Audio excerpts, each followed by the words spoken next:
Bismillahirrahmanirrahim. Assalamualaikum warahmatullahi wabarakatuh. Sobat Kembara Sunyi dimanapun teman-teman berada. Pada kesempatan kali ini saya akan bercerita tentang cerita yang dikirim oleh Sobat Kembara yang bernama Zudis. Zudis ini berdomisili di Bojonegoro, Jawa Timur.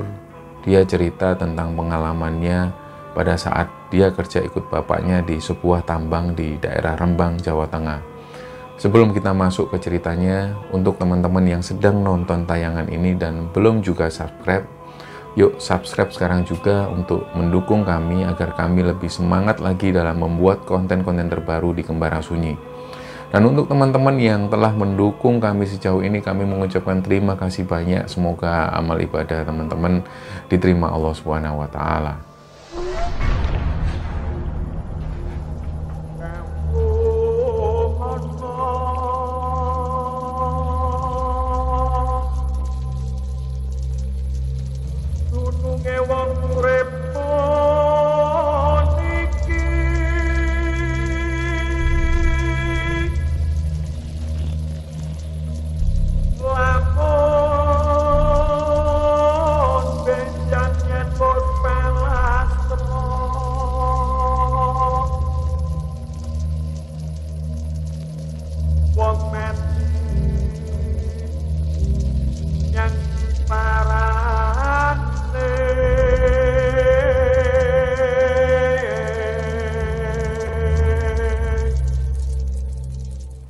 Ini ada cerita yang dikirim oleh Sobat Kembara yang namanya Zudis.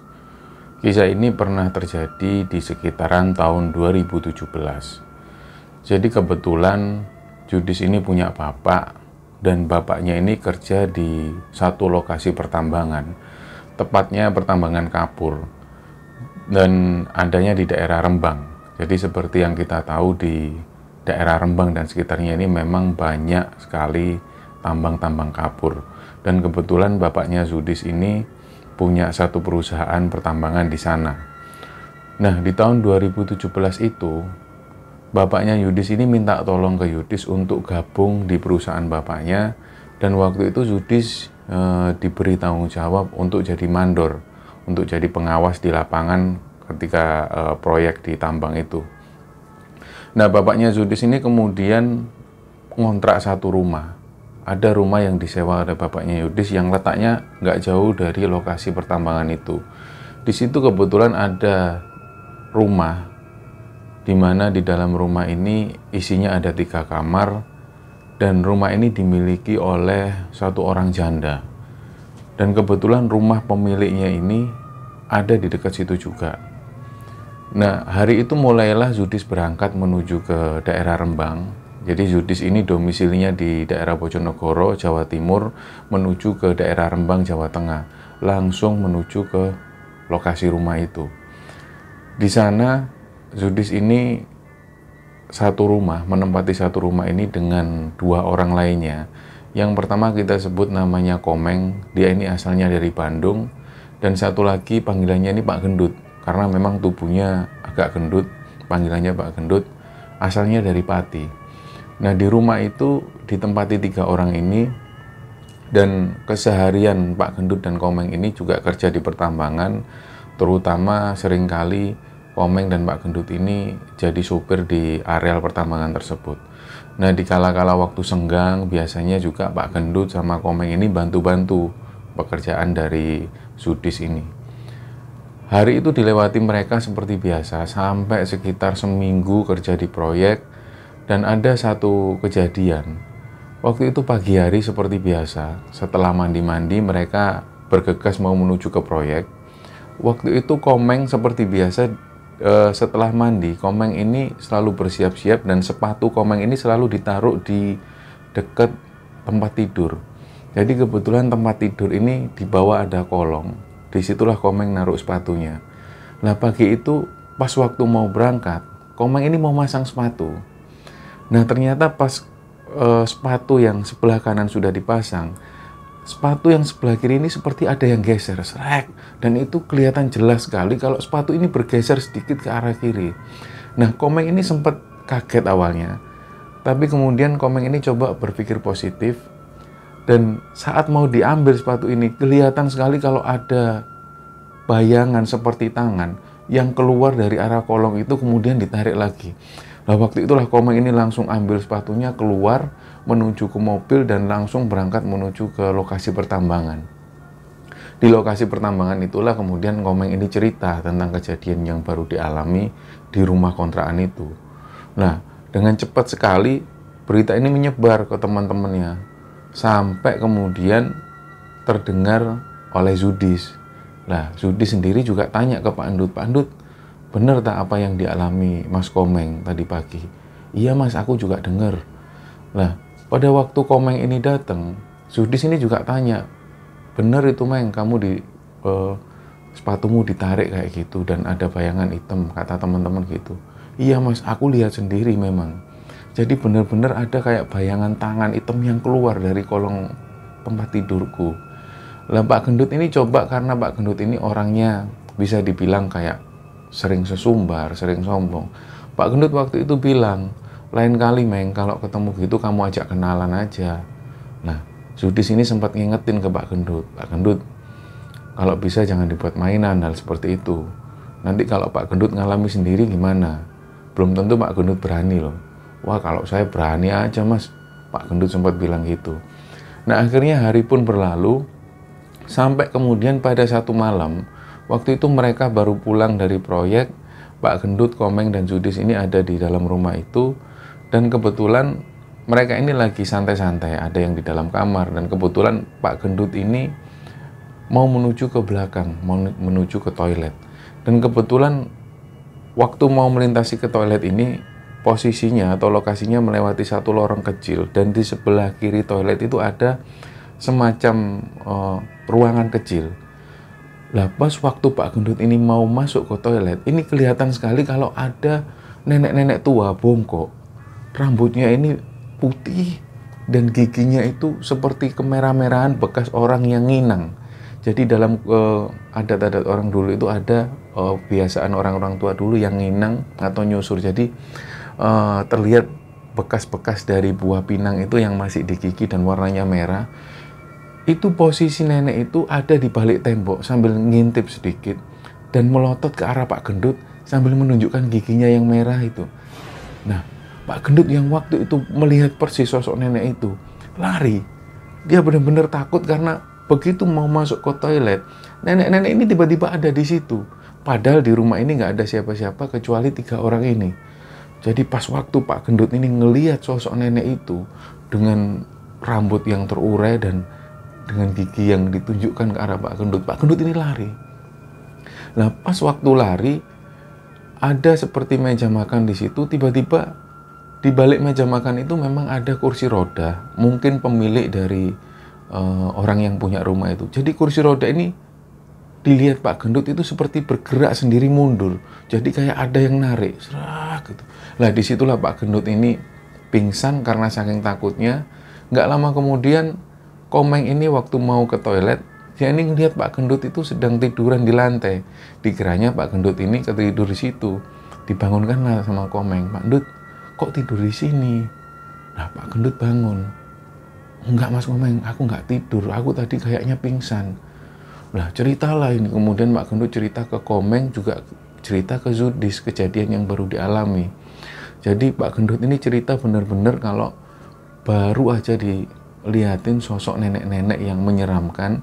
Terus Pak Gendut ini lihat, itu loh Mas, kursi roda itu loh gerak sendiri kayak ada yang narik. Masa Pak Gendut? Iya Mas, serius. Akhirnya si Komeng bilang, nah Pak Gendut sekarang percaya kan sama hal-hal seperti itu? Iya Mas, aku nggak mau sesumbar lagi Mas gitu. Nah waktu pun berlalu, masih dengan aktivitas di proyek, kemudian pulang istirahat. Sampai kemudian ada waktu libur. Waktu itu hari Minggu, mereka sedang libur dan para pekerja proyek ini pulang ke daerahnya masing-masing. Jadi 3 orang ini, Zudis, Pak Gendut, sama Komeng ini tinggal di rumah itu. Mereka santai. Ada yang ngopi-ngopi, ada yang mainan HP. Waktu itu Zudis ini memang pinginnya tidur siang. Karena sudah lama sekali ketika di proyek ini memang nggak bisa tidur siang. Lah, pas hari libur itu pinginnya dimanfaatkan oleh Zudis untuk tidur siang. Jadi sekitar jam 12-an itu, jam 12 siang, Sudis ini pergi masuk ke kamar, dia pengennya tidur siang di situ. Dan setelah tidur nggak seberapa lama, Sudis ini antara ngimpi, antara sadar nggak sadar, Sudis ini dengar ada suara kursi roda yang jalan. Krek, krek, kayak bener-bener kursi roda ini jalan. Nggak lama kemudian Sudis ini noleh ke arah pintu. Ada orang bapak-bapak itu sekitar umur 60-an. Dia ini pakai kaos singlet, kaos kutang singlet warna putih dan pakai celana pendek kolor seperti itu. Bapak-bapak ini seperti dorong kursi rodanya, mengayun pelan-pelan menuju ke arah Sudis. Lah Sudis yang pada waktu itu tidur tapi melihat ke arah bapak-bapak ini dekat ke arah Sudis. Nggak lama kemudian bapak-bapak ini bilang, "Mas, melu aku mas, tak ceritani." Lah entah kenapa waktu itu Sudis ini ngikut. Sudis ini bangun dari tidurnya, tapi yang Sudis ngerasa aneh itu pas Sudis noleh, ternyata Sudis ini ngelihat badannya sendiri. Jadi dia ngelihat kalau raganya ini masih tidur, tapi Sudis ini bangun ngikutin bapak-bapak ini. Jadi bapak-bapak ini kayak ngajak, "Itu mas, tak ceritani." Jadi bapak-bapak ini dorong kursi rodanya pelan menuju ke ruang tengah. Lah Sudis ngikut aja, dia ngikut. Nggak lama kemudian Sudis duduk di sampingnya dan bapak-bapak ini cerita, "Mas, namaku ini Ismoyo. Orang-orang ini kenal manggil aku Pak Is." Nah, tiba-tiba ada dialog semacam itu dan Sudis ini ngerasa kayak akrab sekali dengan Pak Is ini. Ceritalah di situ. Pak Is ini cerita, "Jadi yang punya rumah ini itu aku, Mas. Aku juga punya rumah yang ada di depan situ." Nah, di situ terjadi dialog dan kemudian ada sosok nenek-nenek tua yang datang dari arah belakang. Jadi nenek-nenek ini tua ini bongkok. Dia tangannya ke belakang sambil jalan pelan-pelan mendekati Sudis sama Pak Is ini. Nggak lama kemudian nenek-nenek ini megang ke pundaknya Pak Is terus bilang ke Sudis, "Iki anakku, sakno. Anakku iki sakno uripe biyen sampai mati uripe nelongso." Nah, Sudis ini cuman dengerin, "Oh, nggih, Mbah." Nggak lama kemudian setelah nenek-nenek ini bilang ke Sudis, kayak ada semacam cahaya yang terang sekali. Cahaya ini terang, terus tiba-tiba Sudis ini kayak bangun dari tidurnya dan kembali ke tempat tidur. Dia masih mikir ini aku ngimpi apa barusan, tapi kayak tiba-tiba ngimpinya ini seperti nyata. Sampai-sampai bahkan ketika Sudis ini bangun, Sudis ini sempat meneteskan air mata karena mendengar cerita Pak Is itu. Nah, nggak lama kemudian Sudis ini cerita ke satu orang asisten rumah tangga. Jadi kebetulan rumah yang disewa Sudis ini beberapa hari sekali itu dibersihkan oleh orang yang namanya Mbak Win. Mbak Win ini adalah asisten rumah tangga dari pemilik rumah itu.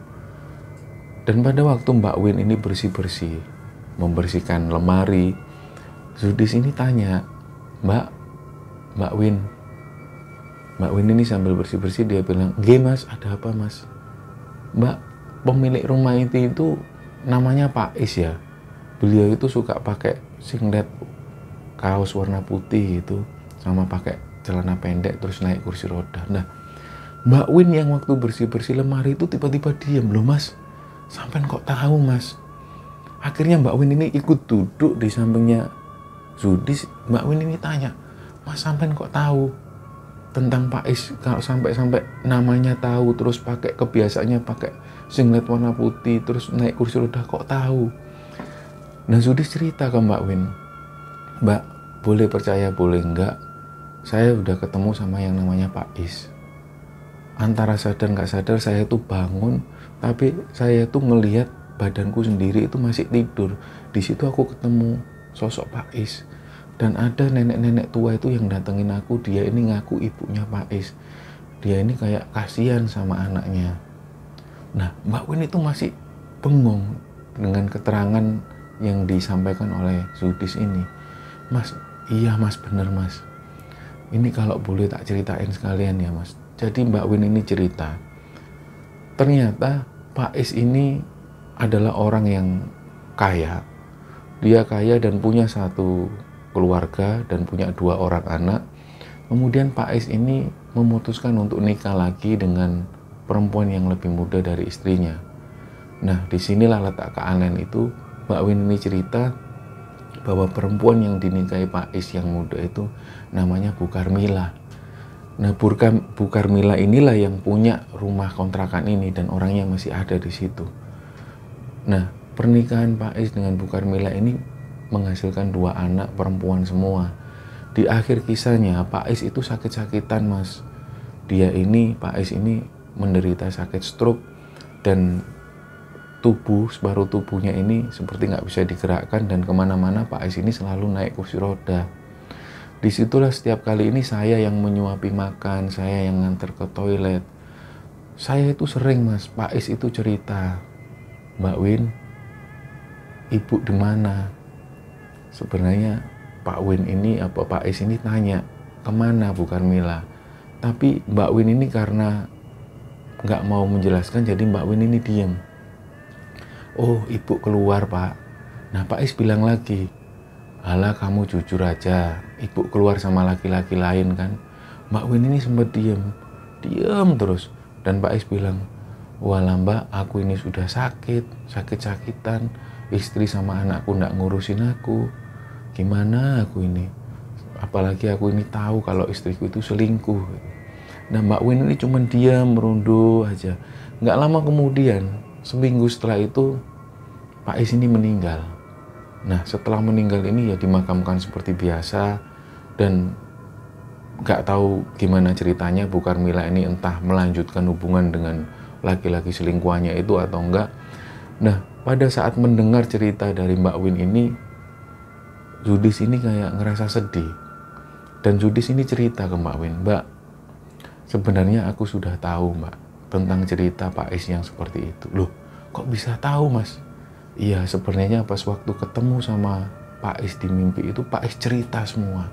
Kalau Pak Is itu menikah sama perempuan yang namanya Bu Karmila itu, dan pada saat sakit-sakitan itu, Pak Is ini nggak ada yang ngurusi, dan yang ngurusi Mbak Win." Loh, Mbak Win ini lagi-lagi kaget. "Masa, Mas, Pak Is cerita seperti itu, Mas, di mimpinya sampean?" "Iya, bener, Mbak." Nah, kejadian ini pun berlalu. Kemudian karena mungkin bapaknya Zudis ini mungkin sudah dengar cerita tentang ini dari Mbak Win, akhirnya pada satu ketika bapaknya Zudis ini bilang ke Zudis, "Udah nak, kamu kemasi barang-barangmu, kita cari kontrakan lagi." Zudis ini sempat heran sama bapaknya, "Loh, kenapa Pak?" "Udah nggak apa-apa, kita cari kontrakan lagi yang lebih aman." Nah, Zudis ini sempat berpikir, oh mungkin bapak ini sudah tahu cerita tentang kejadian di rumah ini. Akhirnya pindahlah mereka, dan pada saat pindah itu si Pak Gendut sama Komeng ini juga keluar dari kerjaan.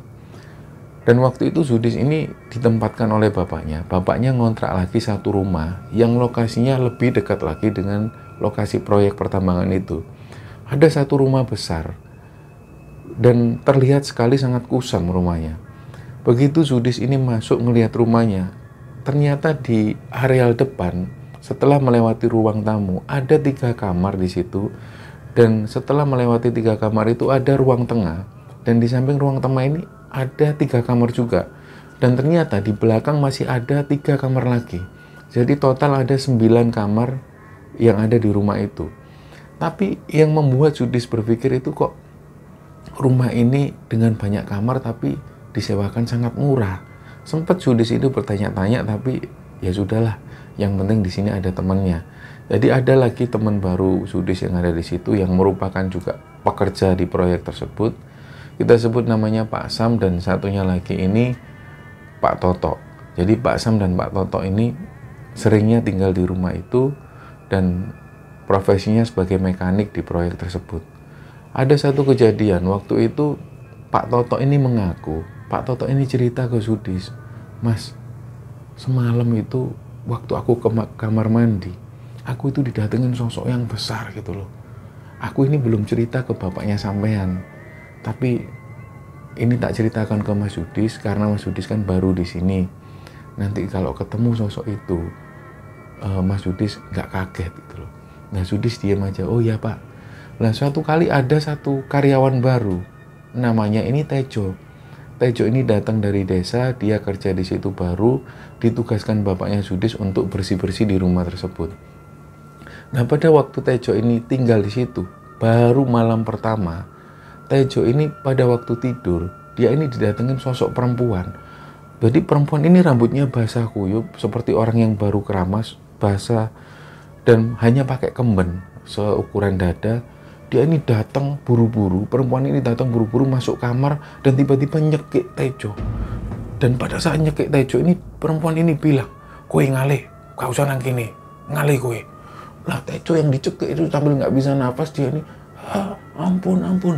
Jadi perempuan ini nyekik sambil bilang, "Kowe ngalih, nggak usah nang kene, ngalih." Lah begitu bangun besok harinya, Tejo ini pamit ke Sudis, juga pamit ke bapaknya nggak mau lagi kerja di situ karena kejadian malam itu. Nah ternyata nggak hanya Tejo yang pernah didatengin sosok perempuan ini. Ternyata salah satu teman dari Sudis ini yang pernah tinggal di situ juga pernah didatengin sosok. Dia ini perempuan, rambutnya ini basah seperti baru aja mandi dan pakai kemben seukuran dada.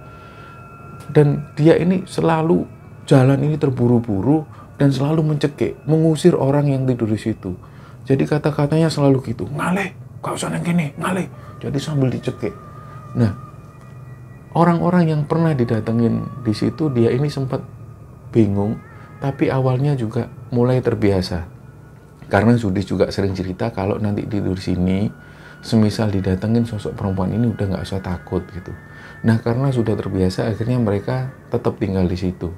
Sampai ada satu kejadian, ketika Sudis ini tidur, Sudis ini ngerasa seperti hal yang pernah dialami waktu itu. Ada sosok-sosok yang naik kursi roda itu, yang ternyata ini Pak Is. Dia ini datang lagi dan bilang, "Mas, melo aku mas, tak ceritani." Lah Sudis ini bangun lagi, dan lagi-lagi Sudis ini ngelihat badannya masih di situ. Ikutlah dia bersama Pak Is ini. Pak Is ini kemudian cerita, "Mas, kalau ada kesempatan tolong doain aku mas, tolong doakan aku supaya amalku ini diterima sama Tuhan. Tolong ya mas." Jadi itulah pesan terakhir yang disampaikan Pak Is sama Sudis pada saat Sudis ini dibangunkan. Ini kedua kalinya Sudis ini ketemu dengan sosok Pak Is. Dan setelah Sudis ini bangun, Sudis ini cerita ke teman-temannya tentang kejadian yang pernah dialami, tentang sosok Pak Is. Akhirnya di situ teman-temannya menyarankan, "Ya udah mas, ayo kita kirim doa ke Pak Is." Akhirnya di situ mereka kirim doa, dan setelah kejadian atau setelah melakukan kirim doa itu, nggak pernah ada sosok Pak Is mendatangi. Juga perempuan yang pernah mencekik orang-orang yang tinggal di situ nggak pernah datang lagi. Nah, entah apa hubungan perempuan yang memakai kemben itu, yang selalu mencekik dan mengusir orang-orang yang tidur di situ, hubungannya apa dengan Pak Is atau Bu Karmila, sampai cerita ini diturunkan, narasumber nggak bercerita tentang hal ini. Dan ada pesan juga dari Sudis, saat kami menceritakan ini, Sudis minta tolong untuk mengirimkan Al-Fatihah juga kepada almarhum Pak Is. Semoga amal beliau diterima Allah Subhanahu wa Ta'ala. Kira-kira itu yang bisa saya sampaikan. Mohon maaf kalau ada salah-salah kata. Terima kasih. Wassalamualaikum warahmatullahi wabarakatuh.